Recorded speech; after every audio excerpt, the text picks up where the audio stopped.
di bulan Ramadan ini, kita bisa berkumpul di bulan Ramadan ini, walaupun dengan kondisi seperti ini ya, teman-teman, dengan kondisi pandemi global ini, tapi Allah masih memberikan kesempatan kepada kita untuk bisa berkumpul bersama, mengikuti acara yang insya Allah bermanfaat buat kita semua. Kedua, salawat serta salam semoga selalu tercurah limpahkan kepada baginda kita Nabi besar Muhammad SAW yang dengan risalahnya lah kita bisa beralih dari zaman jahiliyah ke zaman yang penuh dengan cahaya yang terang benderang. Insya Allah kita sama-sama berdoa kepada Allah Subhanahu Wa Taala semoga di akhirat kelak kita mendapatkan syafaat dari Nabi Muhammad, Nabi besar kita Rasulullah Sallallahu Alaihi Wasallam. Amin ya rabbal alamin. Pertama-tama, perkenalkan, nama saya Gibraltar Kasyiful Haki, mahasiswa kedokteran UNS 2019 dari Bismillah Official, yang akan menjadi Master of Ceremony, asik. Master of Ceremony atau pemandu acara ya, pembawa acara pada acara kelas online Bismillah, yang insya Allah akan diisi dengan pemateri yang sangat luar biasa, yang nanti juga akan dimoderatori oleh moderator yang sangat luar biasa juga. Insya Allah semoga teman-teman yang ikut pada kelas online Bismillah pada hari ini, pada sore hari ini, mendapatkan banyak sekali manfaat. Dan semoga stress healing yang kita dapatkan pada sore hari ini bisa kita amalkan di kemudian hari.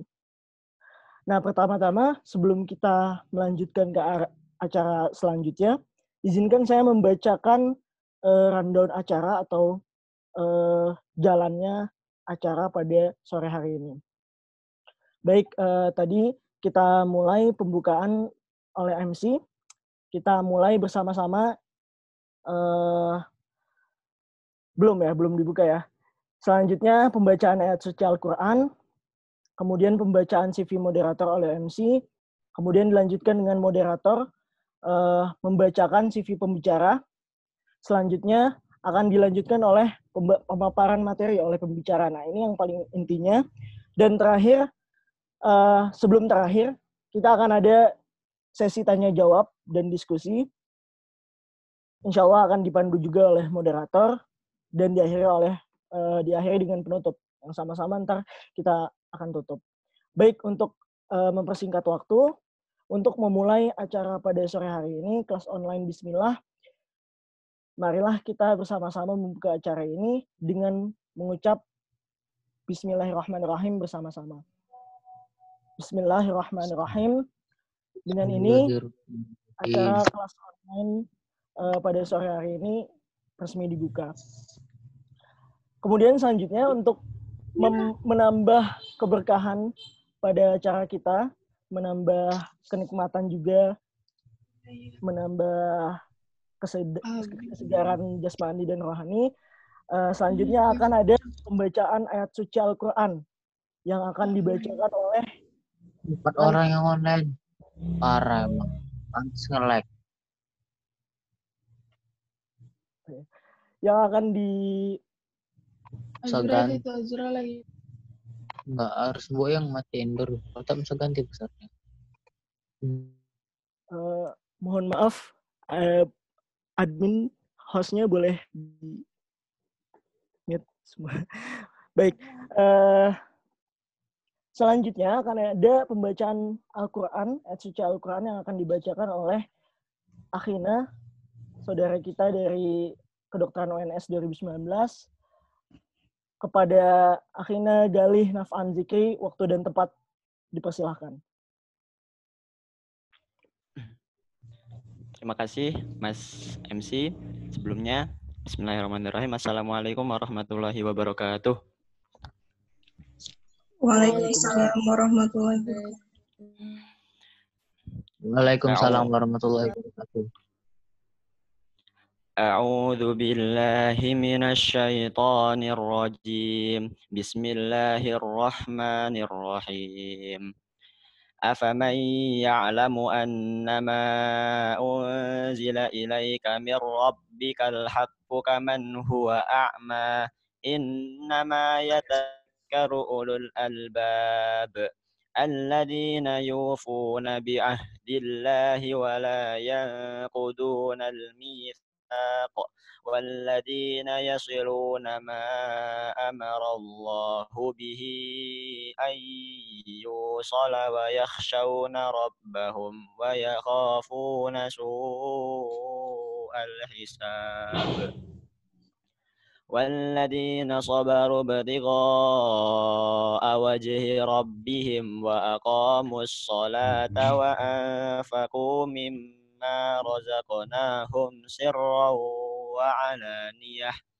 وعلانية ويدرؤون بالحسنة السيئة أولئك لهم عقبى الدار جنات عدن يدخلونها ومن صلح من آبائهم وأزواجهم وذرياتهم والملائكة يدخلون عليهم من كل باب سلام عليكم بما صبرتم فنعم عقبى الدار والذين ينقضون عهد الله من بعد ميثاقه ويقطعون ما أمر الله به أن يوصل ويفسدون في الأرض أولئك لهم اللعنة ولهم سوء الدار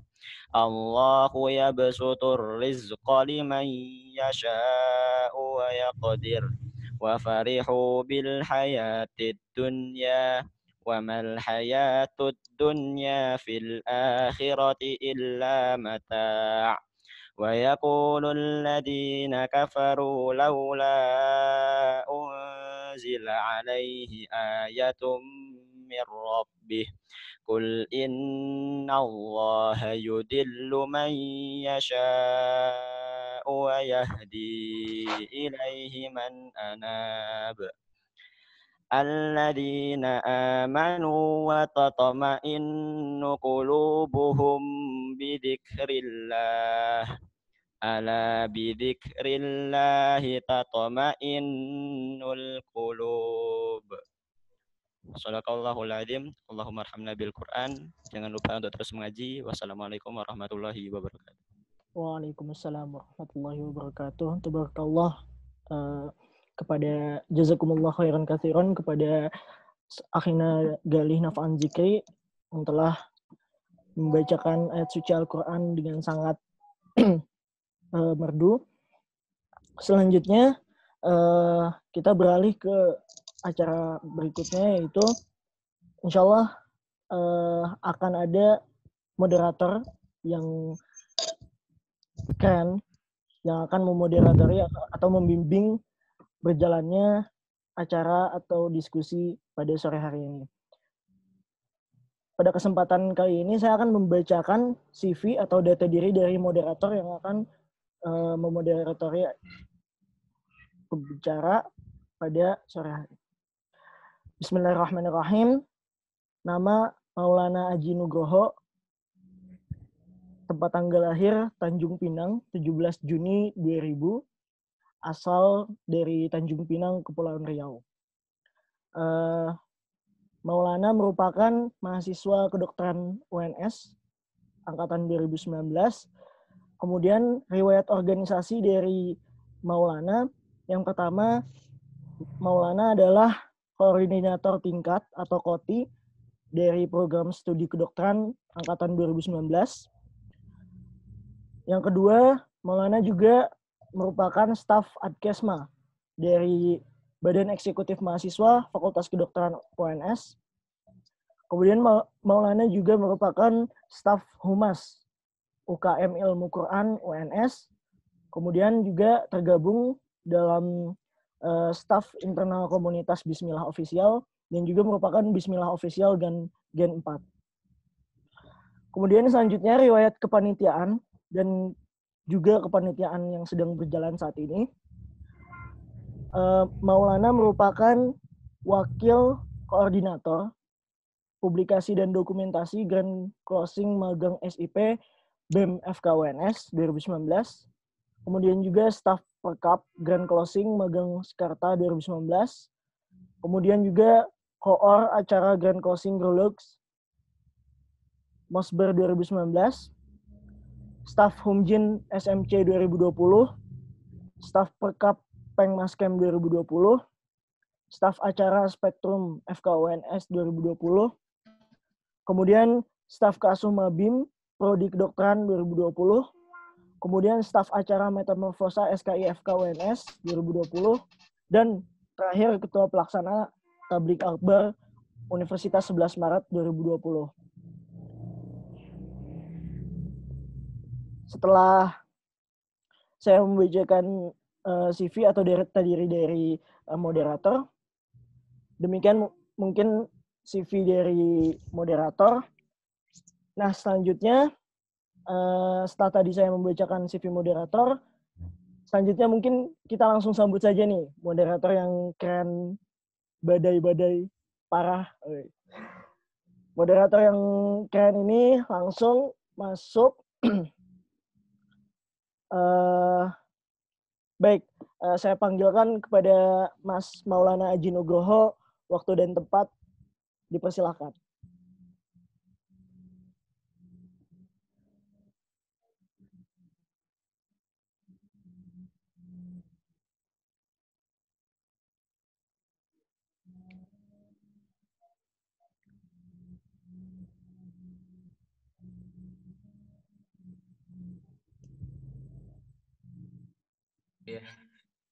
Iya, cek apakah suara saya masuk? Masuk. Baik, keren sekali ya master seremoni kita pada sore hari ini. Jadi, Bismillahirrahmanirrahim. Assalamualaikum warahmatullahi wabarakatuh.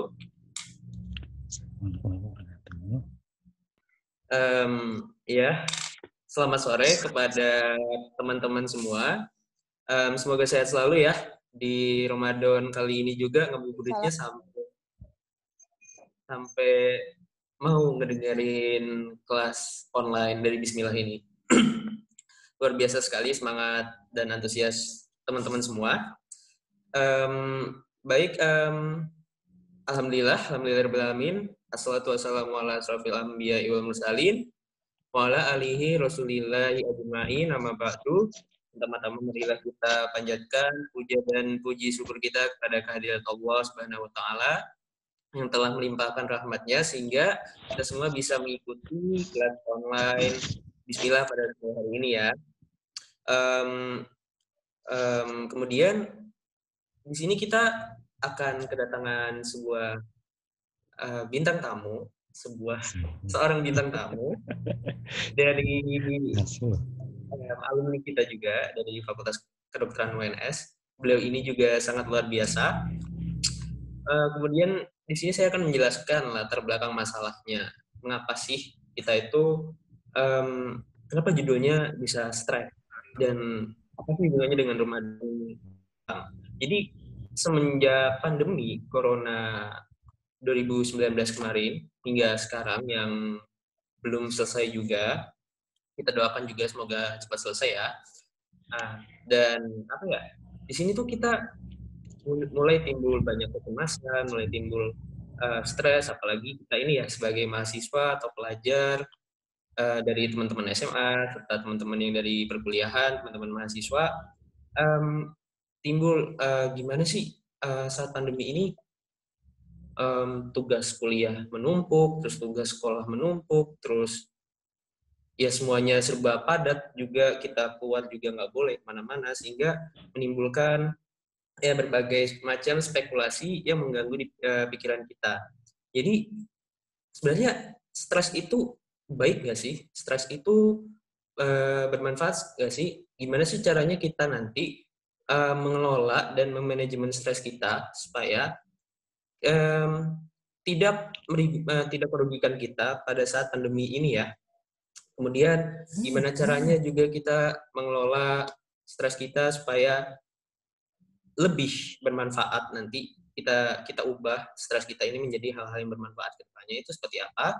Dan itu semua akan diulas langsung oleh pembicara kita sore hari ini yang beliau ini sudah sangat expert di bidangnya, yaitu Mas Hasan Fahrul Razi. Baik, kepada Mas Hasan bisa say hello, Mas.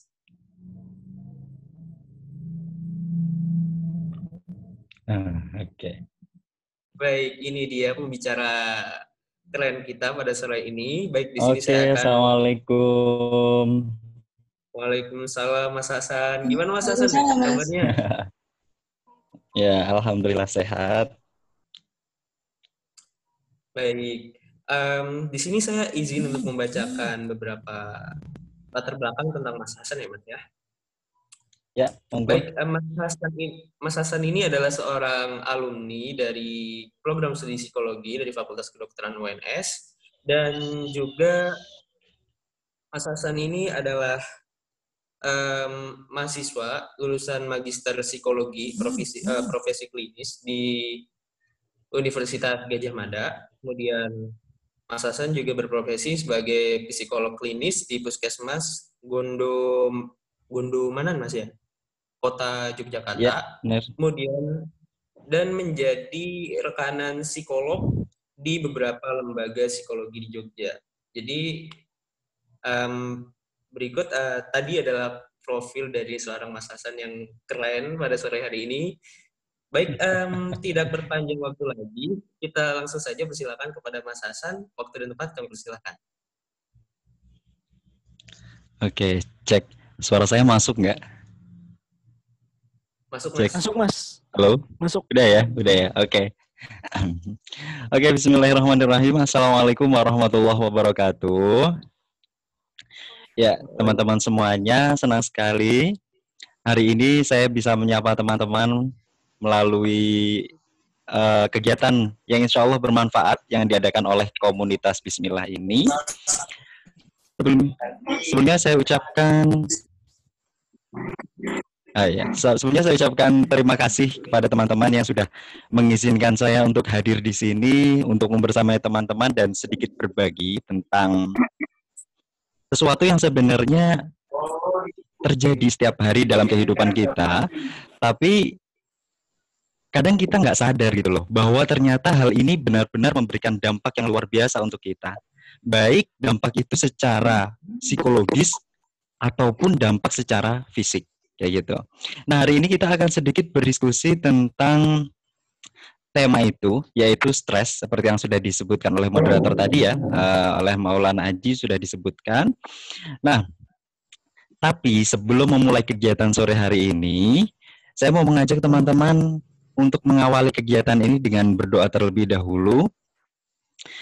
Kita bersama-sama membuka hati kita, mengizinkan hati kita, mengizinkan pikiran kita pada sore hari ini untuk terbuka terhadap pengetahuan ataupun hal-hal yang nantinya akan kita diskusikan bersama di sini. Karena harapan saya nanti di sini nggak hanya saya yang menyampaikan, tapi teman-teman juga boleh berpendapat kalau nanti masih ada waktu. Oleh karena itu, teman-teman semuanya saya ajak sekarang bersama-sama duduk dengan posisi yang tenang, dan kemudian kita tarik nafas perlahan-lahan. Kita mohon kepada Allah Subhanahu wa taala supaya saat ini hati kita, pikiran kita dibukakan oleh Allah untuk mampu menerima masukan dari orang lain, mampu menerima apa yang kita akan diskusikan hari ini. Dan juga mohon doakan saya semoga bisa mendeliver atau menyampaikan materi pada kesempatan sore hari ini dengan lancar seperti itu ya. Oke, baik. Semoga kita semua sudah mulai terbuka ya hatinya untuk belajar bareng-bareng, untuk mengosongkan gelas, dan kita akan memahami sedikit tentang apa itu stres. Oke, mungkin panitia boleh dibantu untuk menampilkan tayangannya.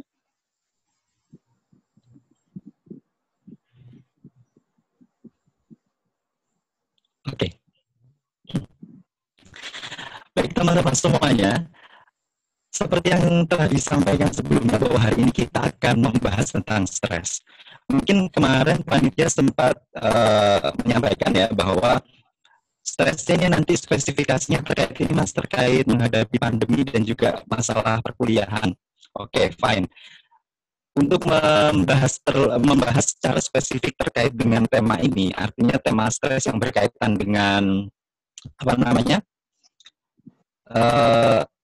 Kondisi perkuliahan, terus kemudian kondisi pandemi COVID ini, saya akan terlebih dahulu memberikan pengantar terkait dengan apa itu stres, kayak gitu. Karena nantinya kalau kita sendiri belum paham terkait dengan apa itu stres, nanti kita malah jadi salah kaprah, kayak gitu. Sebenarnya benar-benar stres ini bisa dikelola nggak sih? Bisa di-manage nggak sih? Atau sebenarnya stres itu bisa dihilangkan? Itu kan yang jadi pertanyaan, gitu. Nah, oleh karena itu teman-teman, di awal ini nanti saya akan menjelaskan tentang stres, bagaimana stres itu terjadi, bagaimana stres itu bekerja, dan bagaimana mengelola stres secara umum. Kemudian nanti secara spesifik saya izinkan teman-teman untuk mengajukan pertanyaan, atau mungkin bisa pertanyaannya via moderator nantinya, dan akan kita coba diskusikan sebatas kemampuan saya. Oke, monggo next slide. Oke, teman-teman, selama ini masih banyak sekali yang mengasosiasikan bahwa stres itu adalah gangguan jiwa kayak gitu ya. Jadi stres itu adalah rumah sakit jiwa kayak gitu. Stres itu adalah gila. Artinya orang yang sudah mungkin tidak punya kewawasan dalam berpikir, tidak punya kewawasan dalam bertindak. Padahal stres sendiri sebenarnya masih jauh teman-teman dari hal itu. Stres itu masih jauh dari hal itu. Stres itu adalah kondisi yang menuntut adanya adaptasi terhadap perubahan atau situasi baru. Jadi, kapanpun kita menghadapi perubahan atau situasi baru, itu adalah kondisi stres. Kayak gitu. Jadi, stres itu nggak muluk-muluk harus mengalami gangguan jiwa atau kemudian menghadapi bencana atau seperti saat ini menghadapi COVID-19, enggak seperti itu gitu. Itu juga stres, tapi stres pada level yang lebih lanjut. Tapi sebenarnya stres sendiri adalah secara normal akan terjadi pada kehidupan kita sehari-hari selama kita mengalami perubahan seperti itu.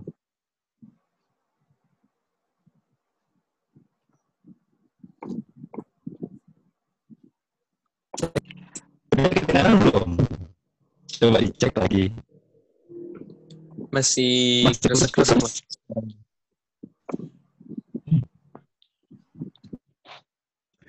Atau kalau aku coba nggak pakai mikrofon, coba ya. Cek kalau kayak gini lebih jelas nggak? Putus-putus nggak? Masih agak kurang jelas, Mas. Oh, oke. Berarti sinyalnya. Waduh, repot. Cek. Gimana? Udah kedengeran? Masih, Mas. Iya, masih kedengeran. Maaf, Mas, mungkin kayaknya kabel earphone-nya.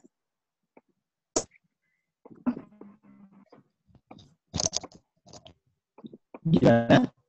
Sorry. Mungkin kabel earphone-nya, Mas, yang kurang itu. Kurang kenceng. Iya. Nah, ini udah aku coba lagi nih. Gimana? Udah kedengeran belum? Udah, Mas. Udah jelas? Udah. Udah, oke. Tadi sampai mana kedengerannya? Biar aku ulangin aja. Tadi sampai kurang kedengeran tadi sih, Mas. Tapi mungkin Oh, dari awal nggak kedengeran ya? Ya udah gini aja, nggak, maksudnya tetap diaktifkan aja salah satu adminnya, nanti kalau momennya suaranya nggak kedengeran biar ada yang langsung ngingetin lagi. baik. Gitu ya? Siap, Mas. Oke. Iya. Oke, bismillahirrahmanirrahim. Saya mulai lagi ya teman-teman semuanya. Oke, jadi saya ingin sedikit menjelaskan, mungkin tadi sedikit putus-putus, mohon maaf karena ada kesalahan teknis, dan di sini saya ingin sedikit menengahkan lagi tentang pengertian stres dulu ya. Karena kalau kita nggak paham apa itu stres, nanti kita bingung. Sebenarnya stres itu mau diapain atau digimanain kayak gitu ya. Jadi stres itu adalah kondisi yang menuntut adanya adaptasi terhadap perubahan. Jadi kata kuncinya itu dua itu, adaptasi dan perubahan. Kayak gitu. Kapanpun, dimanapun, ketika teman-teman perlu beradaptasi terhadap suatu perubahan, teman-teman pasti stres. Kayak gitu. Contohnya, itu mau ujian, kayak gitu ya. Mau ujian itu juga kondisi stres kayak gitu. Pandemi COVID, jelas, kayak gitu ya. Diomelin emak tidur, karena tidur habis subuh, itu juga bagian dari stres kayak gitu. Jadi stres itu tidak harus selalu muluk-muluk kok, tidak harus muluk-muluk yang seperti bencana dan lain sebagainya, enggak kayak gitu. Jadi kejadian sehari-hari ketika hal itu menuntut adanya adaptasi terhadap perubahan, maka kita bisa disebut sedang mengalami stres. Nah, untuk lebih lanjutnya kita coba untuk lebih jelasnya kita cek di sini. Nah, oke, next. Ya. Oke, teman-teman semuanya. Jadi gimana sih stres itu terjadi kayak gitu ya? Stres itu akan terjadi ketika ada stresor. Stresor itu apa sih? Stresor itu adalah kondisi atau benda atau orang atau perilaku, intinya apapun yang menyebabkan kita stres. Itu disebut sebagai stresor. Tapi teman-teman, yang perlu dipahami, sebenarnya stresor itu sifatnya netral. Lah kok bisa netral, Mas? Lah wong kita kalau lagi stres itu ngerasa tertekan banget ya. Bahkan sampai ada yang asam lambungnya naik, ada yang sampai sesek. Bahkan orang yang stres itu ada yang sampai kena serangan jantung. Lah kok bisa stresor itu disebut netral? Ya, stresor itu netral, teman-teman. Yang tidak netral adalah respon kita terhadap stres. Contohnya, ketika terjadi bencana alam, umpamanya kayak gitu ya, terjadi gempa bumi. Ada yang kemudian berpikir dengan tenang dan segera menyelamatkan diri, terus kemudian dia selamat, kayak gitu kan.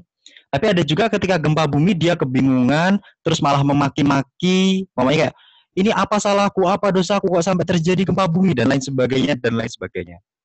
Stresornya sama loh, sama-sama gempa bumi, tapi karena respon yang berbeda, itu akan menjadikan stres itu menjadi baik dan tidak baik. Jadi di sini yang perlu dipahami, kita tidak bisa menyalahkan kondisi dalam artian kayak kita nggak lulus ada mau ujian kayak gitu ya, terus kita bilang, oh ujiannya nih yang bikin saya tertekan, bukan ujian bikin kita tertekan, tapi cara kita memandang ujian itu yang bikin kita tertekan. Ada kok, dengan soal yang sama ada orang yang slow-slow aja. Dalam artian ya nggak slow banget, tetap belajar dan menghadapi ujian itu dengan persiapan yang matang. Tapi ada juga yang menghadapi ujian justru dengan menarik diri, terus kemudian malah nggak mau datang pas ujian saking takutnya, kayak gitu kan. Nah, di sinilah teman-teman.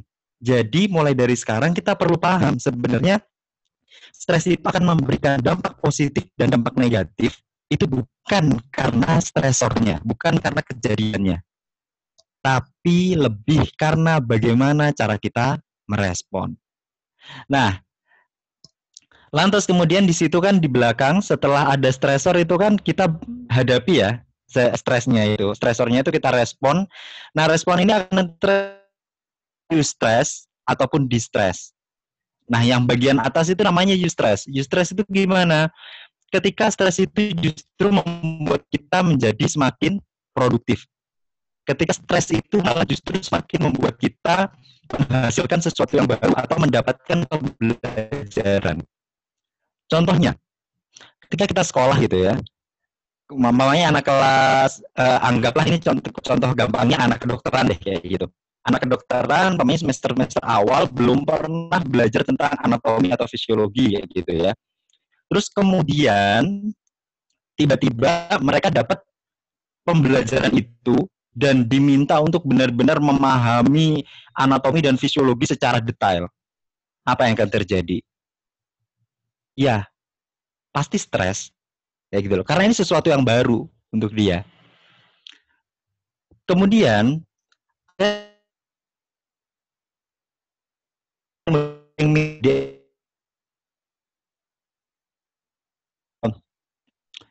diajarin oleh teman-temannya. Ada yang belajar dari internet, ada yang benar-benar mempelajari buku detail. Tapi ada juga yang nyerah. Dan kemudian ada yang lebih merasa tertekan lagi. Responnya beda-beda kan? Nah, ketika seseorang mendapatkan tuntutan atau mendapatkan tuntutan perubahan tadi, tuntutan yang membuat kita stres tadi, kemudian kita berusaha menghadapinya dengan baik dan mengelolanya dengan baik, dan kita masih mampu menghadapinya hingga kita tetap bisa produktif, maka di sini kita akan mendapatkan yang disebut eustress. Tapi sebaliknya, ketika kita justru malah tertekan dan membuat kita drop, nah itu yang disebut sebagai distress. Itu gambarannya. Semoga bisa dipahami. Nanti kalau ternyata teman-teman kurang paham dengan penjelasannya, boleh ditanyakan lagi di belakang. Oke, next.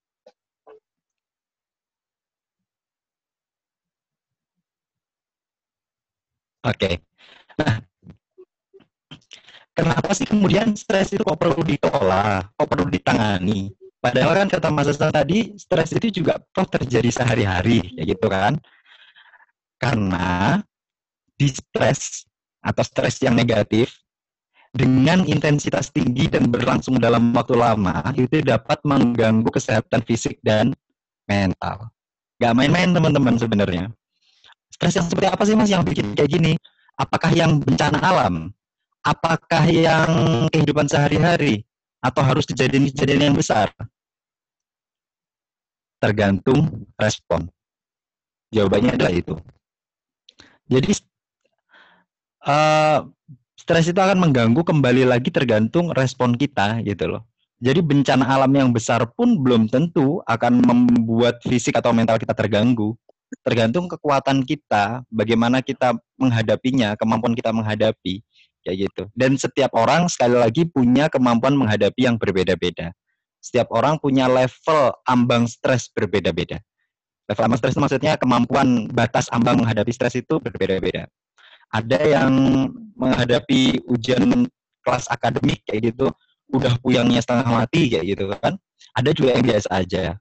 Ada yang susah kalau harus sosialisasi ketemu masyarakat, ada yang gampang banget sosialisasi. Nah, maka kemampuan atau batasan dari diri masing-masing inilah nanti yang akan menentukan stres ini akan benar-benar jadi positif atau malah justru jadi negatif. Kayak gitu. Dan sejauh mana sih Mas? Apakah benar-benar sampai bisa mengganggu fisik, sampai mengganggu banget? Bisa. Bahkan bisa memicu berbagai gangguan fisik yang benar-benar parah seperti kayak serangan jantung kayak gitu ya, dan lain sebagainya, dan berbagai penyakit kronis lainnya. Itu sangat memungkinkan terjadi ketika distress itu berlangsung dalam waktu yang lama. Oke, next. Nah, lantas kemudian bagaimana sih cara mengelola stres? Atau cara meminimalkan supaya stres itu jangan sampai justru mengarah ke hal-hal yang negatif kayak gitu ya. Setidaknya ada 3 prinsip dasar teman-teman yang perlu teman-teman sadari dan kenali. Kalau caranya banyak banget kayak gitu kan. Stres kita sehari-hari kan beda. Ada yang stresnya stres di sekolah, ada stres ngadepin orang tua, ada stres ketika ketemu orang di jalanan, ketemu orang baru, stres karena ada tugas dan lain sebagainya, kan beda-beda. Maka cara menghadapi stresnya beda-beda. Tapi setidaknya 3 prinsip ini yang bisa kita hadapi, kayak gitu. Atau 3 prinsip ini yang bisa kita coba untuk terapkan. Ini. Prinsip yang pertama adalah minimalkan paparan stres. Kayak gitu ya. Terutama jika memang stres ini adalah hal-hal ini adalah hal-hal yang memang kita sulit untuk menghadapinya, kayak gitu. Contohnya, contoh konkret kecilnya aja ya. Contohnya kita minat atau senang menggeluti dunia otomotif kayak gitu namanya. Ini cowok nih senang di dunia bidang otomotif kayak gitu. Terus orang tuanya pengen Pokoknya gimana caranya kamu masak. Pokoknya gimana caranya kamu jadi ahli masak, masuk master chef ya gitu ya. Nah, tentunya adaptasi yang dilakukan kan perlu lebih besar nih dibandingkan dengan ketika dia diminta untuk kerja di bengkel kayak gitu. Karena dia cinta otomotif semuanya kayak gitu. Maka sebisa mungkin diminimalkan untuk mengambil hal-hal yang memang kita sadar kapasitas kita tidak di sana. Berarti nggak boleh men-challenge diri. Bukan nggak boleh, tetap boleh. Asalkan kita tahu batasan diri kita. Contohnya tadi kalau orang suka otomotif terus belajar masak boleh nggak? Ya boleh kayak gitu. Cuman sadari apa dulu yang mau kamu masak, dari mana kamu mau belajar masaknya. Jangan tiba-tiba belajar masaknya yang udah expert kayak gitu. Belajar dari numis dulu atau merebus mie instan kayak gitu kan bisa. Sehingga kita minimalkan paparan stresnya. Bisa dengan cara itu tadi, avoid atau menghindari, bisa kita minimalkan untuk kontak dengan stresnya, dan kita bisa modifikasi diri kita supaya tidak terlalu banyak terpapar stresnya. Kayak gitu. Mas berarti boleh ya menghindari stres? Boleh. Dalam kondisi tertentu. Kayak gitu. Dalam kondisi tertentu itu yang perlu ditekankan. Karena terus-terusan menghindar tidak akan membuat stres itu hilang sebenarnya. Stres itu akan tetap terjadi. Jadi avoid di sini atau menghindar di sini adalah pada kondisi-kondisi yang memang ketika kita tetap terpapar oleh stres, justru akan menghasilkan dampak negatif yang lebih besar. Kayak gitu. Contohnya, kayak kita mau dijambret, kita tahu di area sana kita mau dijambret kayak gitu. Sedangkan kita nggak punya bela diri. Jadi jangan maksakan untuk lewat jalan itu. Usahakan hindari.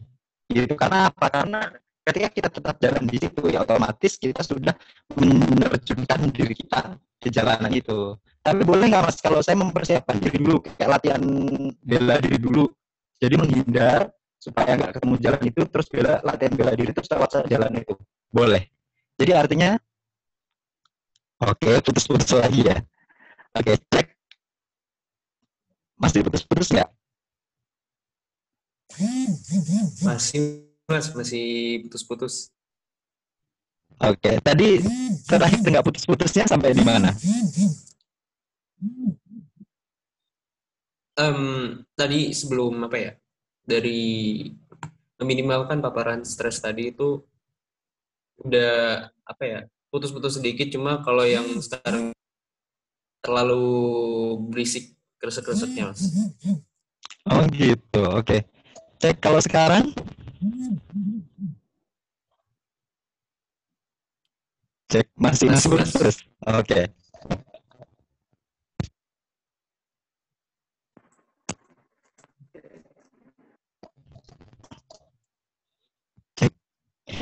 Cek masih putus nggak? Masih belum bersih suaranya.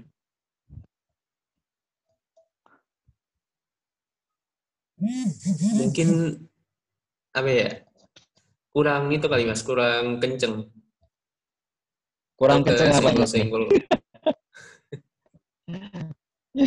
colokannya. Cek masih.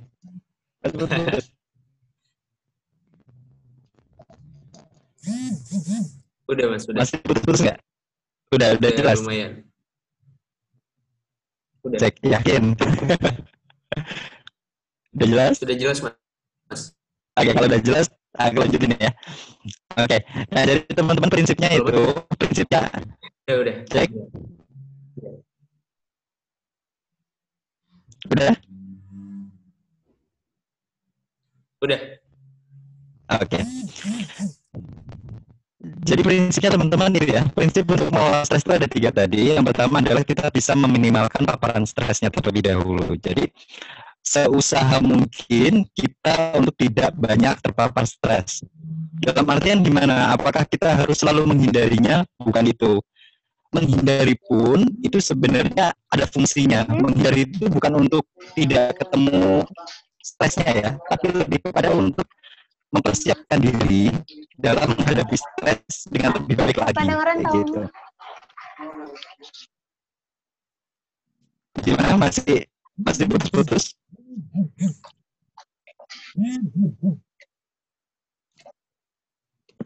putus-putus.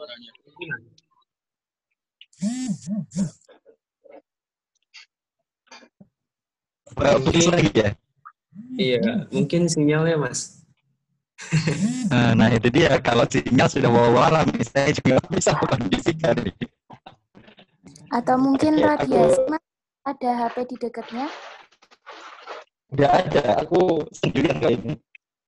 Oh, Nggak ada, mesti nggak ada elektronik lain selain HP ku sih.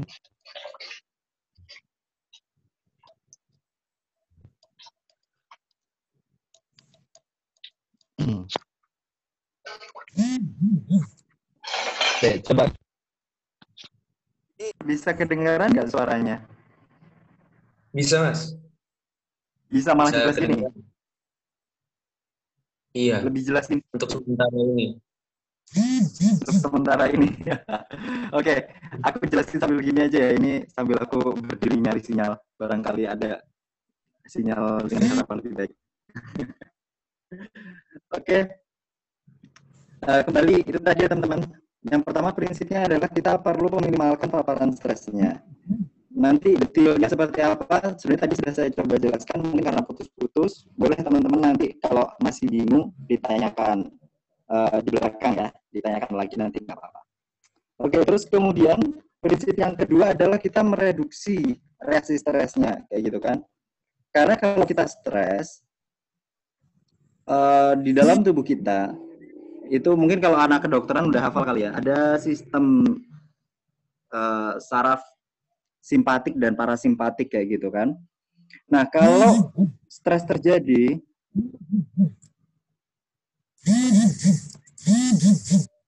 gimana? Masih nggak jelas ya? Jelas kok, Mas. Oh, jelas. Jelas Okay. banget, Mas. Oke. Jadi prinsipnya adalah ketika stres itu terjadi, tubuh kita akan mengaktifkan sistem saraf simpatiknya.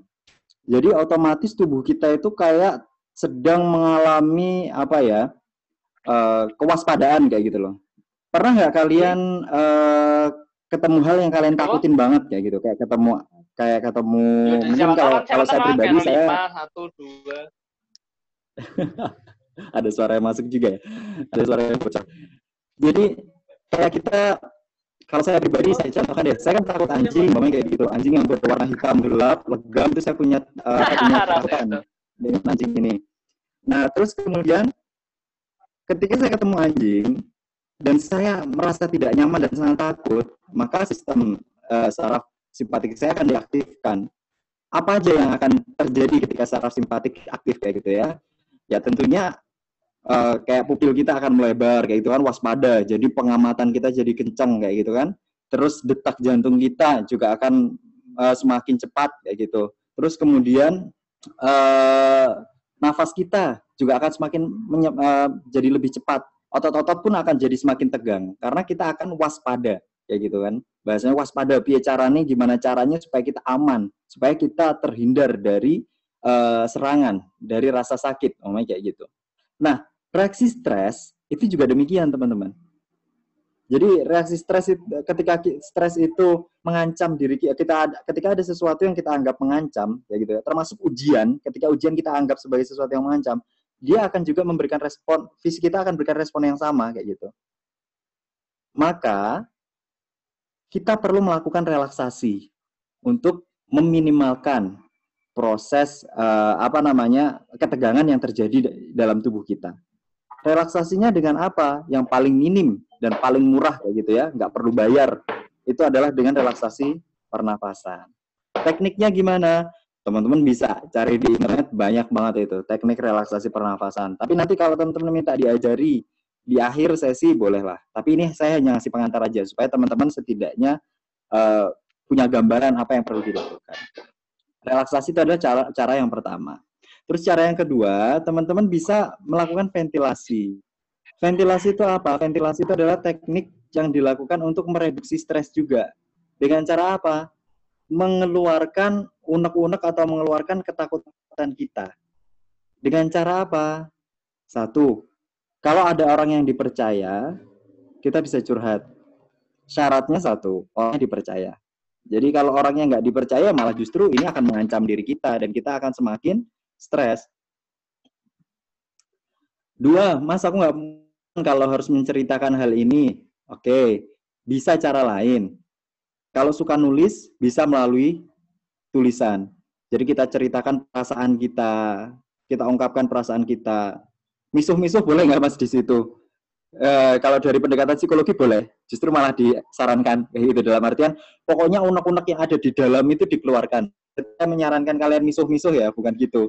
Tapi kalau memang di hati itu sedang jengkel, unek-uneknya lagi kenceng, daripada kita ekspresikan ke orangnya dan itu justru memberikan dampak yang tidak baik ketika kita belum siap, maka bisa melalui tulisan. Aku nggak nyaman, Mas, melalui tulisan, nggak bisa kayak gitu. Aku nyamannya kalau ngomong, tapi aku nggak punya temen. Aduh, kasihan banget ya. Nggak, Ding. Masih ada cara lagi yang ketiga. Teman-teman bisa melakukan rekaman. Maksudnya gimana? Kalau sekarang kan teman-teman pasti sudah punya HP toh. Semuanya pasti punyalah HP yang seenggaknya buat ngerekam, insya Allah punya. Nah, teman-teman bisa nyalakan recording, terus teman-teman rekam suara teman-teman di sana, terus ngomel aja. Apapun yang teman-teman takutkan, ungkapkan. Nah, ini bisa meminimalkan kondisi stres atau tegangan dalam tubuh kita. Kayak gitu. Jadi 3 cara tadi, ya sebenarnya yang paling bagus adalah kita cerita langsung ya. Cuman kalau mamanya cerita nggak bisa, malah justru bikin perasaan nggak aman, boleh pakai 2 cara lainnya. Yang kedua bisa dengan menulis, ataupun yang ketiga bisa dengan rekaman. Itu adalah teknik ventilasi namanya. Terus kemudian yang terakhir itu adalah mengenali, kayak gitu, mengenali kembali stres ini. Maksudnya gimana? Terkadang kita itu akan semakin stres ketika nggak tahu bahwa kita sedang stres. Maksudnya gimana tuh, Mas? Gini, ketika kita stres, terus jantung mulai deg-degan kayak gitu ya. Terus kita ngerasa, wih, jangan-jangan aku kena serangan jantung ini, kayak gitu. Atau lambung kita tiba-tiba bereaksi kan, bereaksi asam lambungnya meningkat ya, produksi asam lambungnya meningkat, terus kita pikir, wah, jangan-jangan ini ada apa-apa dengan perutku, ini aku pasti kena mah kronis, wah aku pasti udah parah banget, aku harus segera dirawat inapkan, dan lain sebagainya. Nah, ketidaktepatan dalam mengenali reaksi stres ini justru akan membuat kita semakin stres, dan stres ini akan semakin parah, kayak gitu. Maka, ketika stres terjadi, justru kita perlu mengenali kembali stres. Contohnya, mamanya kita sedang, mamanya kita mau ujian, tiba-tiba deg-degan, deg-deg, sadari, oh, ini aku sedang stres. Jantungku deg-degan sekarang pun ini karena respon stres. Kayak gitu. Sehingga apa yang aku lakukan? Aku sekarang perlu tarik nafas. Aku perlu bernafas dengan perlahan-lahan supaya diriku lebih tenang. Kayak gitu. Jadi ketika kita bisa mengenali dan melabeli stres itu dengan baik, dengan tepat, itu akan sangat membantu kita meminimalkan stresnya justru.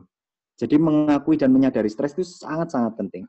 Karena kalau kita nggak sadar dan nggak mengakui adanya stres, makanya kita malah, enggak kok, aku nggak stres, nggak mungkin lah aku stres, siapa gitu, aku anak presiden gitu ya, atau aku anak kedokteran, aku pinter, aku nggak mungkin stres, nggak gitu juga, kayak gitu. Siapapun itu bisa mengalami stres, mau anak presiden, mau anak konglomerat, kayak gitu ya, siapapun itu sangat bisa mengalami stres. Maka mulai sekarang kenali gejala-gejala kalau teman-teman mengalami stres, kayak gitu. Dan lakukan itu tadi, reduksi terhadap reaksi stresnya dengan cara relaksasi dan ventilasi. Kayak gitu. Nah, jadi teman-teman semuanya, ini saya di sini cuma pengen ngasih pengantar dulu. Jadi saya nggak mau ngasih spesifik kasuistiknya kayak gimana, karena nanti khawatirnya teman-teman nggak butuh kayak gitu. Jadi ini saya ngasih pengantar dulu, dan kemudian dari pengantar ini nanti saya persilahkan kalau ada pertanyaan yang spesifik berkaitan langsung dengan hal-hal yang teman-teman alami, contohnya kayak berkaitan dengan pandemi COVID atau berkaitan dengan perkuliahan, spesifiknya kasusnya gimana. Nah, kita bisa diskusikan bersama setelah ini, kayak gitu. Dan selain itu, karena tadi sempat putus-putus ya, sebenarnya materi yang saya sampaikan ini, basicnya sudah pernah saya buatkan videonya di channel YouTube saya. Mungkin teman-teman kalau ada yang lihat di, di posternya, saya sudah meletakkan nama channelnya, yaitu Hasan Rozi. Teman-teman klik aja itu Hasan Rozi. nanti di sana teman-teman bisa cari materi ini. Materi tentang mengelola stres dan juga tentang stres, tentang basic stres itu sendiri seperti apa, teman-teman bisa pahami lagi di sana. Karena pengantar ini menjadi sangat penting ketika teman-teman pengen menerapkannya. Karena kalau pemahaman awalnya tentang stres aja nggak benar, nanti teman-teman juga bingung bagaimana cara menghadapi atau mengelola stres itu sendiri. Gitu ya. Mungkin supaya nggak berkepanjangan, justru membuat teman bingung. Oke, silahkan selanjutnya saya kembalikan ke moderator. Jika ada yang mau ditanyakan, baik dari moderator ataupun dari teman-teman peserta lainnya, saya persilahkan.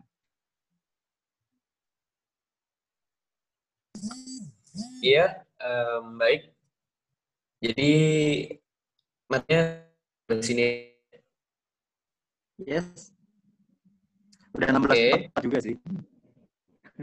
Oke, berikutnya kita lanjut aja pertanyaan teman.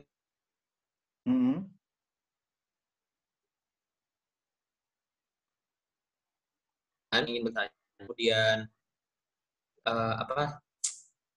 maaf, maksudnya ketika teman-teman ingin bertanya, nanti kita tidak open mic, soalnya takut suaranya nanti menumpuk. Jadi di sini kita akan menggunakan metode chat. Nanti di sini boleh, kita buka berapa sesi pertanyaan dulu, Mas? Boleh satu atau dua dulu aja deh. Baik, 1 atau 2 dulu ya. Baik, teman-teman nanti bisa disiapkan.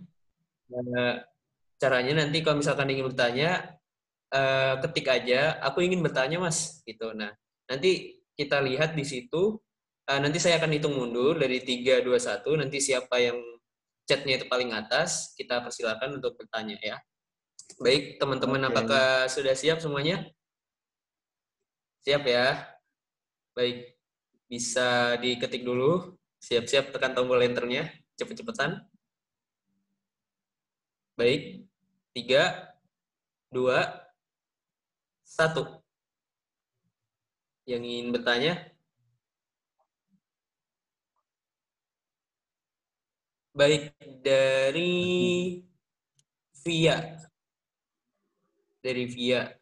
Via bisa open mic-nya, boleh? Langsung bicara saja atau saya baca? Iya, dari kalau enggak langsung dibaca juga Via bisa ini. deh. Kita bantu bacain aja langsung. Baik, kita langsung bantu bacanya aja ya. Baik, Assalamualaikum Mas Hasan. Maaf, mau tanya dong, teknik relaksasi pernafasan yang baik itu gimana ya Mas? Terima kasih Mas. Baik, bisa dijawab Mas Hasan. Oke, suara saya masih kedengaran jelas kan? Masih sangat ya? Jelas. Oh, sangat jelas. Oke, ini aku malah lepas headset. Jadi aku langsung ngomong langsung aja malah lebih jelas ternyata. Berarti masalahnya mungkin di headsetnya. Oke, teknik relaksasi pernafasan yang baik, sebenarnya basicnya banyak banget ya teknik relaksasi pernafasan. Tapi yang dasar itu sebenarnya tekniknya kita menggunakan teknik pernafasan diafragma. Jadi kita tarik nafas dari hidung, ya gitu ya. Coba putar. Nah, jadi kita tarik nafas dari hidung. Area sini dirilekskan, area bahunya ini dirilekskan, jadi jangan sampai tegang. Jadi kita kan bisa kerasa atau tegang sama enggak. Kalau kayak saya masih kayak gini kan tegang, tapi kalau sudah rileks yang kayak gini itu rileks. Jadi ambil posisi duduk yang nyaman, kayak gitu. Terus kita pejamkan mata, kita tarik nafas dari hidung, dan sebenarnya yang bagus gunakan otot diafragma. Otot diafragma itu kepiye, Thomas? Nah, ini dia yang susah memang di sini. Tapi kalaupun nggak bisa otot diafragma, nggak apa-apa. Tarik nafas biasa, tapi tarik nafasnya perlahan-lahan dengan hitungan 3 sampai 5 detik. Ya gitu ya. Jadi bisa dengan hitungan 3 sampai 5 hitungan maksudnya. Tergantung kemampuannya masing-masing. Bahkan ada yang bisa sampai 10 hitungan. Tapi jangan dipaksakan. Bukan berarti semakin lama semakin bagus, nggak kayak gitu prinsipnya. Karena justru kalau tubuh kita nggak siap, akan menimbulkan stres lagi. Physical stress nantinya jadinya, ya gitu ya. Jadi tergantung tubuh kita masing-masing, kuatnya berapa. Jadi kita tarik nafas perlahan. Jadi dihitung masing-masing sendiri gitu ya. Dihitung kayak 1, 2, 3, 4, 5. Tahan sebentar. Terus kemudian hembuskan perlahan-lahan. 1, 2, 3, 4, 5. Nah, menghembuskannya lewat hidung atau lewat mulut, Mas? Teorinya macam-macam. Ada yang bilang dari hidung, ada yang bilang dari mulut. Dan dua-duanya teorinya sahih kayak gitu ya. Jadi monggo nyamannya dari mana. Kalau saya lebih nyaman pakai mulut. Kayak gitu. Tapi ada orang yang nyamannya pakai hidung dan boleh kayak gitu. Karena dari penelitiannya dua-duanya bisa digunakan. Dan terkait dengan nafas diafragma atau enggak, memang sebagian besar bilang harus pakai diafragma atau pernafasan otot diafragma kayak gitu ya. Jadi area otot diafragma gitu ya, aku nggak bisa gambarin kalau di sini. Harusnya tadi tak bawain ke gambar ya, otot diafragma itu di mana kayak gitu kan. Jadi intinya di bawah apa ya ini? Di area sini lah pokoknya, di bawah dada, di bawah tulang dada. Ini kan di sini ada tulang dada toh. Nah, di sini kan ada otot diafragma kayak gitu kan. Nah, kita pegang di situ dan jadi ketika kita bernafas, jadi akan kerasa otot diafragmanya berkontraksi kayak gitu. Tapi nggak apa-apa, kalau masih kesulitan dengan ini, oke, kalau umpamanya kesulitan dengan teknik nafas diafragma, nafas biasa saja. Karena kuncinya sebenarnya adalah nafas perlahan dan dalam. Jadi kuncinya di itu. Jadi kita kayak melawan kerja Pak saraf ini, simpatiknya tadi. Kan kalau simpatik kan membuat kita tersengal kan, membuat kita nafasnya pendek gitu kan. Nah, justru kita melawan kinerjanya. Dengan menyadari penuh bahwa aku sedang stres, oke, sekarang aku duduk, tarik nafasnya perlahan aja, jadi nggak usah ngegas banget gitu, jadi bener-bener perlahan. 1, 2, 3, 4, 5, tahan, hembuskan perlahan, 1, 2, 3, 4, 5. Ya gitu. Bisa dipahami ya sampai sini. Apakah cuma sekali? Enggak. Jadi kalau dalam ini bisa dilakukan kalau mamanya 5 dan 5 artinya kan sekali proses itu kan 10 hitungan gitu, atau 10 detik gitu kan. Nah, artinya 1 menit kita bisa mengulangi 6 kali. 6 kali reply. Jadi kita bisa mengulangi 6 kali. Ya kan? Nah, jadi kita bisa menggunakan tekniknya gini. 5 kali inhale exhale. 5 hitungan inhale exhale sebanyak 6 pengulangan, artinya 1 menit ya gitu. Setiap 1 menit kita istirahat jeda 10 detik. Gitu. Jadi kita lakukan pengulangan sebanyak 6 kali. Perlahan-lahan ya, jangan dipaksakan. Kita istirahat selama 10 detik. Maksudnya 10 detik nggak nafas, Mas, bukan gitu, mati ntar. Selama 10 detik ini kita nafas normal kayak gitu. Jadi kita izinkan nafas kita normal kayak gitu. Nggak usah dikontrol perlahan-lahan. Nah, nanti diulangi lagi setelah 10 detik istirahat, atau istirahat ya senyamannya kalian deh. Kalau 10 detik lebih dari 10 detik ya boleh.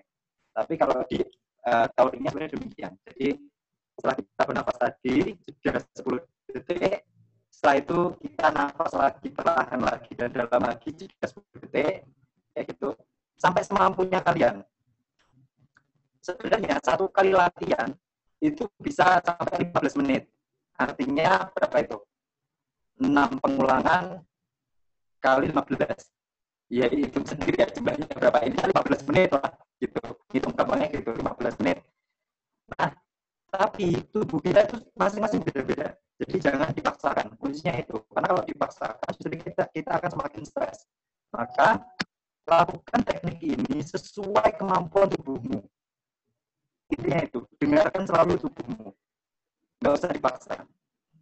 Dan prinsipnya, relaksasi pernafasan itu adalah latihan. Artinya malah jangan fokus ini. Kalau aku dari relaksasi pernafasan, pasti aku nggak stres, pasti aku nggak cemas, pasti aku nggak stres, pasti aku nggak cemas. Pemikiran semacam ini malah justru akan membuat kita stres. Karena itu menjadi tuntutan baru.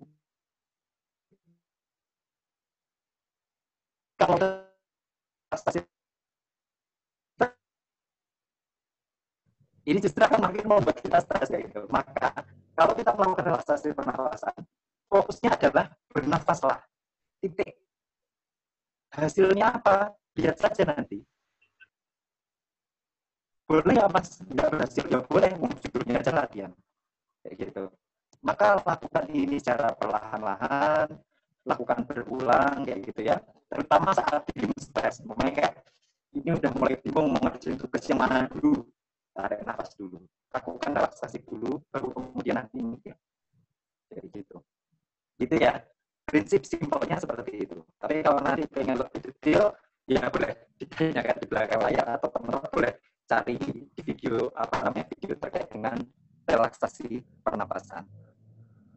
Oke, ini kayaknya agak putus-putus ya. Ada yang ngasih masukan ini. Putus-putus lagi. Iya Mas, putus-putus lagi. Stop kemana tadi? Tapi udah ketangkep belum maksudnya kira-kira Maulana? Tadi paling ininya Mas, sampai di mekanismenya. Mekanisme Sampai di mana? apa sih? Gimana caranya kita menarik nafas, inhale dan exhale-nya itu Mas. Kayak lebih ke teknis di tubuh kitanya.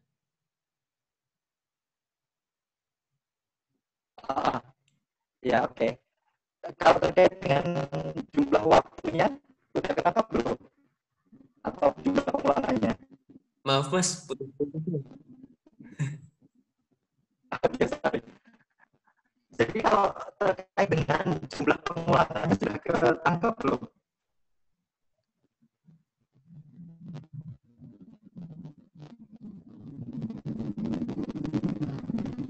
Oke, kayaknya putus ya di sana.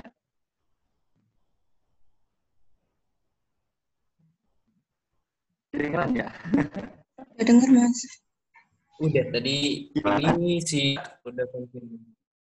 Sebenarnya kedengaran Mas, tapi agak kresek-kresek.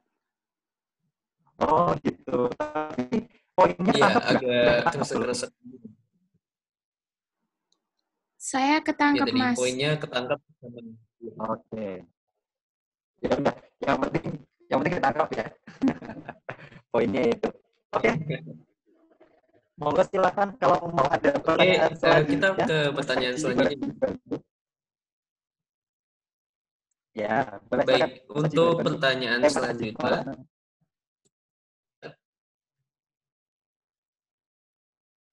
Nah, ini biasanya yang sehari-hari kita hadap, Mas. Jadi dari Farhan Jan, bagaimana caranya meng-approach atau membantu depresi, Mas? Soalnya kadang-kadang kita pengen ngebantu teman kita, tapi takut salah langkah. Nah, itu gimana, Mas, solusinya? Baik. Sekarang soalnya mau lantai di sini putus-putus jadi. Oke, aku coba baca chatnya dulu deh. Iya, siap Mas. Oke. Oke, yang dari dari mana ini? Yang dari Farhan ya? Iya, Dari Farhan Johnson ini kan ya? Oke. Saya mau bertanya Mas, bagaimana cara meng-approach atau membantu teman kita yang sedang stres atau bahkan depresi? Oke.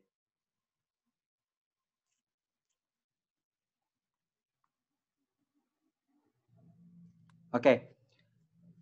Bagaimana cara membantunya? Cara membantu yang paling gampang adalah kalau memang kalian orang yang dipercaya, pertama adalah dengarkan. Itu adalah kunci paling penting. Jadi solusi itu penting, tapi nggak semua orang tuh butuh solusi. Jadi kadang ada orang yang tertekan terus datang ke kita, itu cuman sekedar pengen didengar kayak gitu loh. Cuman pengen ngeluh doang kayak gitu. Kayak mamanya habis ketemu dosen kayak gitu ya, habis ketemu dosen terus kemudian dimarahin sama dosennya karena mamanya tugasnya nggak sesuai. Terus kemudian dia datang ke kita, dia cerita, aku tadi diomelin sama dosen kayak gini, kayak gini, kayak gini. Nah, terkadang ketika kita tertuntut untuk memberikan solusi, malah justru kita bisa membuat orang lain itu jadi drop. Contohnya gimana? Kayak mamanya dia udah ngeluh ke kita, terus malah kita bilang kayak gini, oh gitu ya, ya udah deh berarti besok kamu lebih hati-hati lagi ya ngerjain tugasnya, berarti besok lebih diperiksa detail lagi ya tugasnya. Nah, nasihat semacam ini malah justru akan membuat tekanan tersendiri buat kawanmu yang sering cerita tadi kayak gitu. Karena apa? Karena orang yang kamu ajak cerita tadi malah ngerasa seakan-akan kayak dirinya itu lagi, oh berarti aku nih selama ini kurang rajin ya, berarti aku selama ini kurang teliti ya, kayak gitu. Malah seakan-akan dia mendapatkan penilaian atau judgement demikian.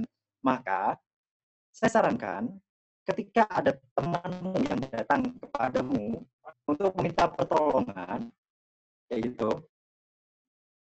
dengarkan. Itu kunci pertamanya. Kalau memang kita belum punya saran yang appropriate, kayak gitu, saran yang memang tepat atau sesuai, katakan, sorry, aku belum bisa ngasih saran. Itu nggak apa-apa. Terus pertanyaan poinnya adalah kan bagaimana Mas meng-approach-nya kayak gitu, melakukan pendekatan ke orang ini kayak gitu. Satu, yang perlu kita sadari dulu adalah dari diri kita dulu, jangan ke orang lain dulu. Kita harus perlu sadari dari kita bahwa kita ingin membantu dia.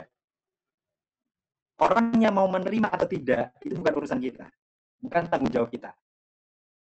Karena kalau enggak, nanti kita yang stres sendiri ya itu. Ah gila ini teman, aku padahal mau bantu, tapi kok dia nggak mau ya. Kan padahal dia kalau aku bantu dia bisa kayak gini, nanti dia bisa selamat, nanti dia bisa ini, nanti dia bisa kayak gini. Justru ini malah membuat kita makin stres, bukannya ngebantu orangnya, malah kita nanti bisa punya konflik baru sama nih orang kayak gitu. Maka satu yang perlu disadari dulu, kalau kita membantu orang, sadari bahwa kita itu mau membantu. Perkara orangnya mau dibantu atau tidak, bukan tanggung jawab kita. Tanggung jawab kita adalah kita memberikan akses kayak gitu. Dengan cara apa? Ya satu, kalau memang dia orangnya dia percaya ke kita, ya kita ajak ngobrol. Kita dengarkan tadi, ya gitu ya. Orang kalau sudah didengarkan dan ngerasa dipercaya, nggak usah kalian ngasih solusi. Dengan dia cerita aja nanti dia nemu solusinya sendiri kok. Kayak gitu. Jadi prinsip dasar ini yang perlu teman-teman pahami sebenarnya. Karena kalau ini nggak dipahami dengan baik, kita tidak berlatih mendengar, malah pengen yang ngasih solusi, ya kita nggak ada beda sama mak bapaknya ya. Kenapa kok remaja itu jarang banget mau cerita ke mak bapaknya? Karena cerita ke mak bapak itu biasanya dapatnya solusi, kayak gitu. Dapatnya nasihat.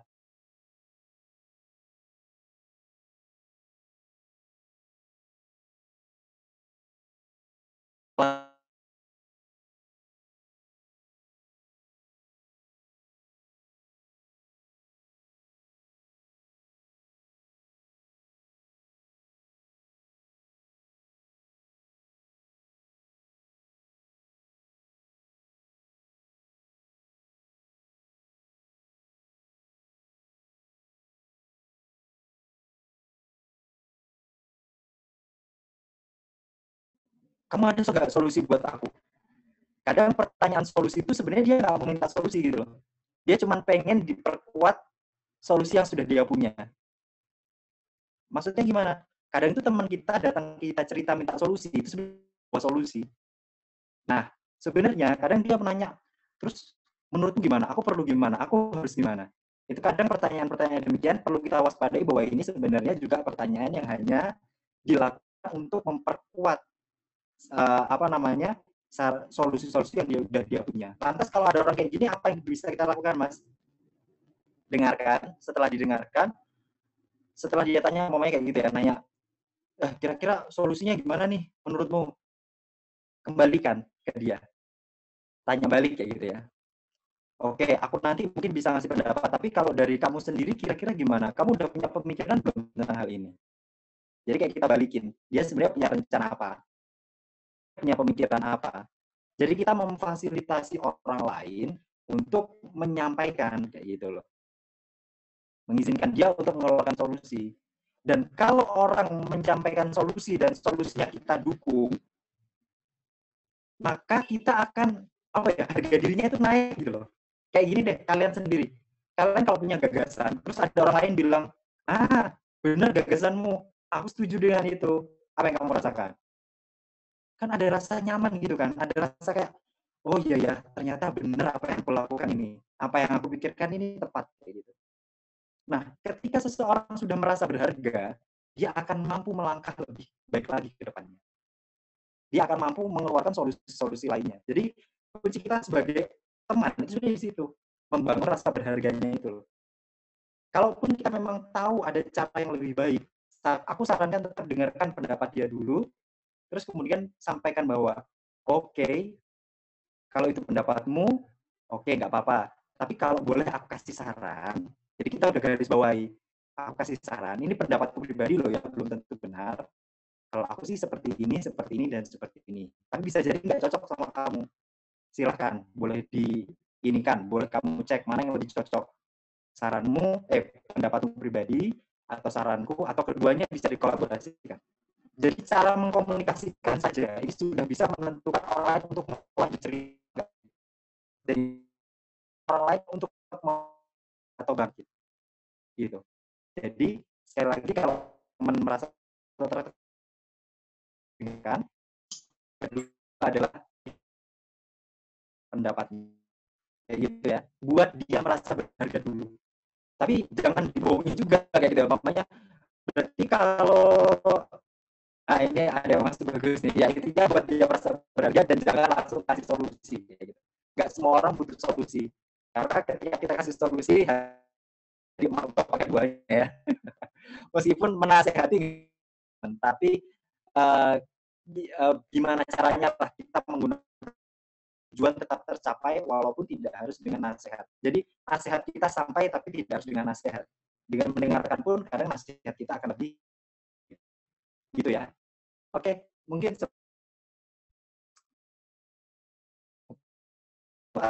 gimana kalau masih ada waktu kita lanjut ke pertanyaan. Paling karena keterbatasan waktu juga, teman ingin buka puasa, paling satu pertanyaan terakhir aja Mas. Satu pertanyaan terakhir. Yang pertanyaan moderator yang dipilih, biar tak bacakan dari sini. Ini tadi dari Bismillah. Afina Norma bukan? Dari teman. Bukan yang Afina Norma. Pernah mengin. Tadi kan Via, terus kemudian Farhan. Seperti yang tadi. Bukan. Dari Farhan berarti yang tadi dari sudah ROC. selesai. Iya, itu kan ada yang Afina Norma itu. Afina Norma. Soalnya Afina Norma itu pas yang di bawahnya Farhan. Masuk, Mas. Oh, ada. Oh, iya, nggak masuk ya? Ada. Ada yang baik dari Afina. Mungkin aku bacain dari langsung Afina dari sini aja dulu. Kali ya. Iya. Oke, langsung aku bacain aja dari Afina Norma pertanyaannya.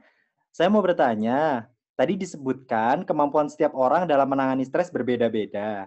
Apa saja yang membuat seseorang mudah menangani stres? Apakah biasanya orang yang seperti itu? Sorry, HP-ku mati barusan. Apa saja yang membuat seseorang mudah menangani stres? Apakah biasanya orang yang seperti itu mungkin memiliki banyak pengalaman menghadapi stres, atau sudah terbiasa menghadapi stres, ataukah ada sifat-sifat pada orang tersebut yang membuat dia mudah menangani stres? Itu ya. Oke, pertanyaannya bisa ditangkap. Nah, jadi teman-teman, sebenarnya tidak ada, maksudnya kayak gini, kita nggak bisa bilang bahwa orang A ini lebih mampu menghadapi stres dibanding orang B. Bukan seperti itu prinsipnya. Jadi, si A itu akan lebih mampu menghadapi stres pada kondisi ini. Contohnya, orang yang memang punya kemampuan akademik baik, ya gitu ya, dia akan lebih adaptif ketika ada tuntutan perubahan pada mata kuliah. Jadi contohnya ketika ada mata kuliah baru, dia bisa ngikutin dengan gampang. Sehingga apa? Stresnya minim, gitu kan? Jadi dia mampu menghadapi stres terkait dengan akademik. Tapi beda lagi dengan orang yang memang dia kemampuan sosialnya bagus kayak gitu ya, tapi akademiknya kurang. Nah, dia ketika dihadapkan dengan masyarakat, wah itu langsung benar-benar set kayak gitu ya, nggak ada stres-stresnya kayak gitu.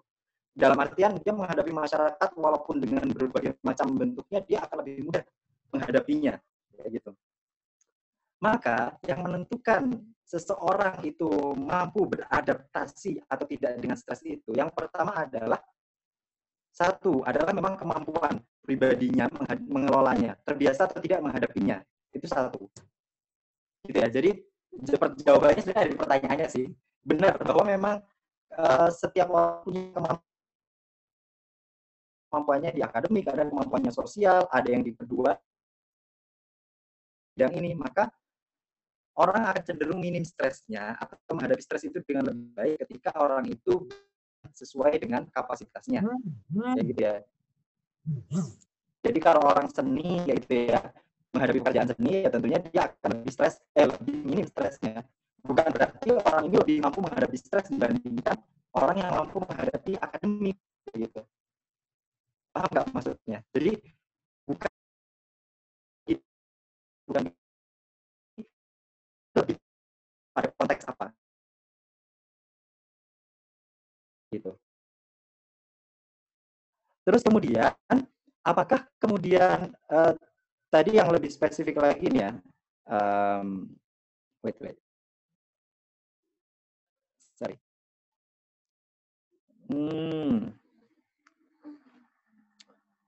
Banyak pengalaman, ya banyak pengalaman pasti mempengaruhi ya. Tapi banyak pengalaman kalau tidak pernah dihadapi sama aja ya. Jadi mamanya sering apa contohnya ya? Apa sih yang paling sering terjadi kalau di sekitar kita kayak gitu? Ya sering diomelin dosen gitu kayak gitu. Sering diomelin dosen, tapi ya mungkin diomelin yang pertama kita kesel kayak gitu ya. Diomelin kedua agak kesel, diomelin yang ketiga keselnya dikit, omelin yang keempat udah mulai biasa aja gitu ya. Omelin yang kelima udah nggak ada rasanya gitu. Jadi kebiasaan kayak gini juga membuat kita semakin daya tahan kita terhadap stresnya juga semakin kuat ketika kita semakin sering terlatih untuk berhadapan dengan stres itu. Kayak gitu. Terus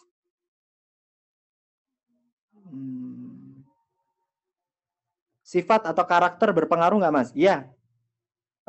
Jadi karakter, kepribadian itu juga berpengaruh terhadap pengelolaan stres atau kemampuan seseorang dalam menghadapi stres kayak gitu ya. Tapi lagi-lagi karakter yang seperti apa, Mas, yang bisa mempengaruhi seseorang untuk lebih tahan terhadap stres? Gak ada karakter khusus sih sebenarnya, tergantung kondisinya lagi kayak gitu. Contohnya ketika seseorang jadi pemimpin, dia kan mendapatkan tuntutan untuk independen, dia enggak, untuk mandiri kayak gitu. Maka ketika dia punya karakter mandiri, dia akan cenderung lebih mudah dalam menghadapi stresnya menjadi pemimpin. Tapi ketika karakternya dependen banget atau bergantung banget kayak gitu, maka dia akan stres banget jadi pemimpin kayak gitu. Sebaliknya, ketika dia harus jadi bawahan yang dia harus ngikut kepada pemimpinnya, artinya harus ada karakter dependen gitu loh, karakter bergantungnya harus punya, tapi karakter dominannya adalah independen mandirinya kayak gitu. Maka dia akan stres banget kalau harus mengikuti instruksi orang lain kayak gitu ya. Jadi bukan masalah karakter mana yang lebih baik, tapi karakter mana yang ditempatkan pada tempat yang tepat atau tidak kayak gitu. Jadi jangan berkecil hati kalau teman-teman yang ngerasa oh aku itu jiwa kepemimpinan aku nggak kencang ya mas, aku susah kalau harus mengambil keputusan sendiri. Tenang teman-teman, itu tidak menjamin itu bukan hal yang 100% buruk kayak gitu. Kalau kita tahu menempatkannya, hal itu pun menjadi tidak masalah. Asalkan sekali lagi porsi tempatnya tepat, gitu ya. Oke, mungkin gitu aja sekilas. Semoga sudah bisa ditangkap. Oke, Mas Maulana, ini mau diakhiri atau masih mau satu pertanyaan lagi? Kalau dari waktu sih udah mepet, Mas. Nggak apa-apa sih, jadi aku manut, maksudnya saya manut panitia kalau harus diakhiri, nanti saya kasih closing statement sekalian. Oke.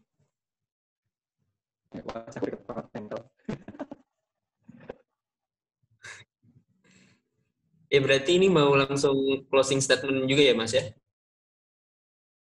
Monggo, atau gimana, saya manut, saya ikut dengan panitia. Mau diapakan seperti apa?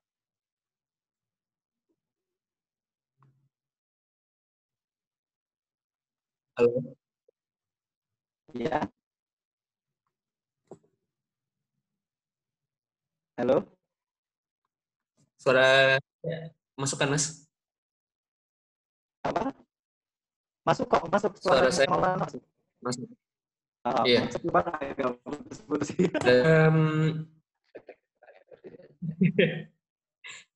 Iya. Baik, kalau begitu terima kasih kepada Mas Hasan yang sudah memberikan materinya yang pada sore hari ini yang sangat luar biasa. Insya Allah semoga diberi keberkahan kepada kita semua supaya kita bisa Amin. mengaktualisasikannya pada kehidupan sehari-hari ya. Baik, kemudian apakah ada closing statement? Oke. Intinya teman-teman, oke, kasih dikit aja deh. Intinya teman-teman semuanya, stres itu adalah sesuatu yang wajar terjadi dalam kehidupan sehari-hari kita. Dan setiap orang punya kapasitas untuk menghadapi stres itu. Jadi teman-teman nggak perlu membandingkan diri dengan orang lain, artinya, oh dia lebih hebat, bisa mengelola stresnya, aku enggak, bukan gitu. Tapi seberapa jauh kita mengenali diri kita, sehingga kita bisa untuk menghadapi stres itu dengan lebih optimal. Kayak gitu. Nah, aku mau sedikit promo yang Maulana, nggak apa-apa. Jadi buat teman-teman semuanya, kalau ada yang ingin mendapatkan informasi lebih lanjut seputar masalah kesehatan mental, teman-teman boleh cek video saya di channel YouTube saya. Channel YouTube-nya namanya Hasan Rozi. Nanti boleh mungkin akan saya berikan di situ. Channel YouTube-nya namanya Hasan Rozi. Programnya namanya ngomongin sehat mental. Bagi yang belum tahu, teman-teman boleh cek video-video saya di sana. Videonya memang masih video pemula, jadi masih banyak kekurangannya, tapi insya Allah tidak mengurangi substansinya atau isi intinya. Jadi teman-teman bisa belajar dari sana, terbuka, gratis, nggak usah bayar, kayak gitu ya. Jadi teman-teman nggak usah bayar, selama teman-teman tidak masih pada taraf tidak mengalami gangguan berat, boleh belajar dari sana. Tapi kalau teman-teman merasa sudah terganggu, tolong cari pertolongan profesional. Ya, segera cari pertolongan profesional, baik yang online ataupun langsung, teman-teman bisa cari. Dan boleh banget kalau teman-teman mau subscribe di channel YouTube saya juga dan beri masukan. Saya senang kalau teman-teman ngasih usul ide ataupun masukan. Semoga supaya apa? Supaya nanti momen bisa membantu teman-teman semuanya untuk lebih sadar tentang masalah kesehatan mental dan teman-teman bisa berfungsi lebih baik lagi. Dan harapan saya satu harapan saya terakhir, tidak semua orang bisa mendapatkan akses informasi masalah kesehatan mental, teman-teman. Maka jika teman-teman sudah mendapatkan kesempatan ini, tolong ajak orang-orang di sekitarnya atau edukasi orang-orang di sekitarnya untuk bisa mendapatkan hak yang sama dengan kita di sini. Kita kan sudah mendapatkan hak atau mendapatkan privilege kesempatan untuk tahu informasi ini kan. Nah, orang-orang sekitarnya tolong dibantu untuk tahu juga. Dengan bahasa yang lebih mudah mereka pahami. Saya yakin teman-teman lebih mampu untuk melakukan hal itu. Mungkin cukup sekian dari saya. Sekali lagi mohon maaf atas kekurangan yang terjadi, baik kesalahan teknis ataupun apapun yang terjadi di sini. Semoga tidak mengurangi esensi dari pertemuan hari ini, dan harapan saya yang utama adalah semoga pertemuan kita hari ini mendapatkan berkah dan juga dari Allah Subhanahu wa taala. Terima kasih. Sampai ketemu. Jangan lupa sekali lagi saksikan videonya di momen ya teman-teman semuanya di channel YouTube-nya Hasan Rozi. Terima kasih teman-teman semuanya. Terima kasih Maulana dan kawan-kawan. Assalamualaikum warahmatullahi wabarakatuh. Waalaikumsalam warahmatullahi wabarakatuh. Wah, luar biasa materi kita sore hari ini ya. Jadi semoga teman-teman bisa langsung mengunjungi ini, ada channel YouTube-nya Hasan Rozi. Jadi teman-teman bisa langsung klik ya subscribe sama notifikasinya. Dan jangan lupa juga kalau ada pertanyaan bisa langsung komen di kolom komentarnya channel Mas Hasan Rozi. Nanti bisa langsung dibuatin kontennya langsung ya Mas ya? Insya Allah. Insya Allah, supaya bisa ya menebar kebermanfaatan di dunia digital, di seluruh dunia. Baik, luar biasa sekali antusiasme teman-teman semua. Terima kasih banyak kepada Mas Hasan yang sudah mau menyempatkan waktunya, berbagi ilmunya kepada kita semua. Insya Allah sangat-sangat bermanfaat. Dan juga kepada teman-teman juga, teman-teman peserta dari kalangan siswa dan mahasiswa, terima kasih juga. Semangat kalian juga sangat luar biasa. Semoga ya teman-teman jangan stres-stres juga, karena ini cuma cuma stres keseharian aja. Kemudian kepada teman-teman panitia, terima kasih juga sudah mau mempersiapkan acara ini dengan sebaik mungkin dan selancar mungkin, sehingga kita semua bisa mendengarkan ilmu-ilmu dari Mas Hasan Rozi. Dan saya, Maulana Haji Nugroho, pamit dan undur diri. Atas kesalahan dan kehilafan kata, saya mohon maaf. Saya kembalikan kepada MC. Terima kasih. Assalamualaikum warahmatullahi wabarakatuh. Waalaikumsalam warahmatullahi wabarakatuh. Baik, Masya Allah sekali ya tadi materi yang telah disampaikan oleh Mas Hasan Rozi. Masya Allah sangat menggugah kita. Jadi kita sekarang paham nih gimana caranya stress healing, terus juga kita paham apa itu stres itu sendiri, apa gitu. Terus juga ya banyak hal lah yang kita pelajari dari kelas online Bismillah pada sore hari ini. Alhamdulillah saya sebagai MC mengucapkan jazakumullah khairan katsiran kepada Mas Hasan Rozi atas ilmu-ilmu yang telah diberikan juga, atas kesempatannya juga, Mas. Semoga Allah balas dengan yang lebih besar dari ini. Dan semoga kita semua bisa mempraktekkan ya, tadi seperti yang saya sampaikan sebelumnya, bisa mengamalkan dan bisa mempraktekkan hal-hal yang baik yang telah disampaikan oleh Mas Hasan Rozi. Juga bisa menyebarluaskannya ke teman-teman kita, ke sahabat-sahabat kita, ke keluarga kita juga. Baik, karena waktu sudah menunjukkan pukul 5.20 PM waktu Indonesia Barat, sekali lagi saya ucapkan terima kasih kepada Mas Hasan Rozi selaku pembicara pada kelas online Bismillah pada sore hari ini. Acara selanjutnya itu penutupan. Sebelum saya tutup, saya mau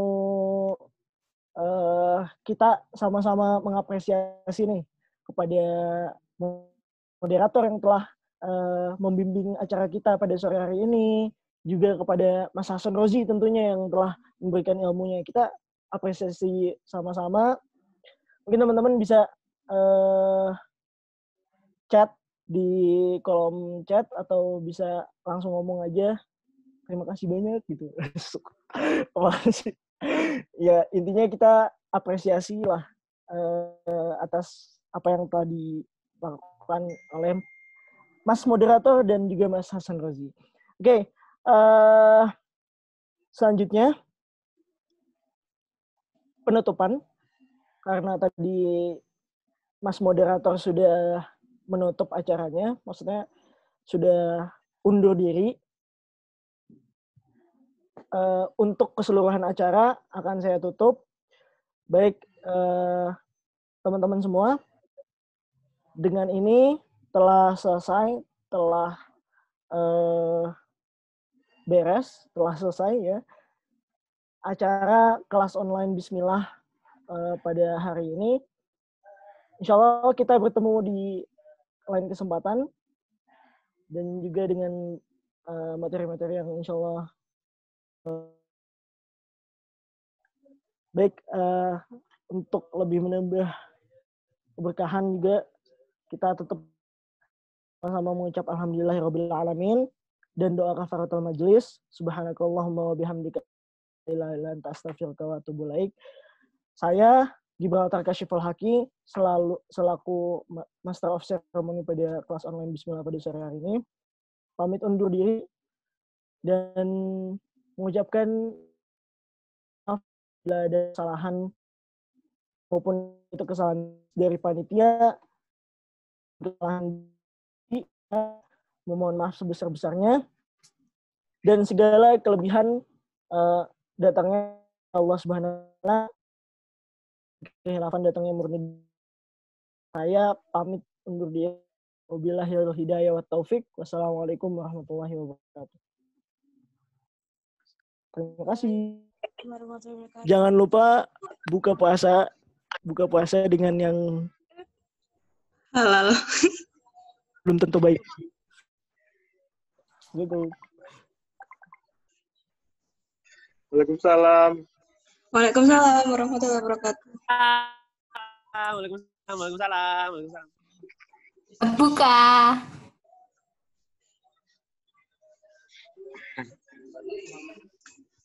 Berbukalah dengan yang tentu mau.